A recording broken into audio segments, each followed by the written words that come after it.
Hello students, আমি তোমাদের জন্য একটা শর্টস ভিডিও নিয়ে এসেছি। তোমরা আমার চ্যানেলটা দেখো, প্রশ্ন দিয়েছি, আমি 12টা প্রশ্ন রেখেছি। এই 12টা প্রশ্নের মধ্যে আমি এতদিনে যা যা কবিতা পড়িয়েছি আমার চ্যানেলে, সেইখান থেকে আমি প্রশ্নগুলো রেখেছি, শর্ট প্রশ্ন। দেখো, তোমাদের প্রশ্নগুলো দেখে, প্রশ্নের উত্তরও দেওয়া রয়েছে, প্রশ্নগুলো দেখে কেমন লাগে, আশা করছি ভালোই লাগবে।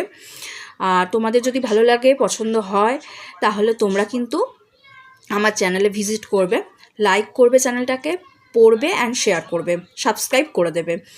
আর আমার চ্যানেলের নাম হলো Shahana Hazra wisdom coaching classes. তাহলে তোমরা আমার ক্লাসগুলো দেখবে, আমার ভিডিওতে আমার দেওয়া ক্লাসগুলো দেখবে, তোমরা পড়বে নিয়মিত, আর আমার চ্যানেলটাকে ফলো করবে, সাবস্ক্রাইব করবে, লাইক করবে অ্যান্ড শেয়ার করে দেবে। ঠিক আছে? ওকে, থ্যাংক ইউ সো মাচ।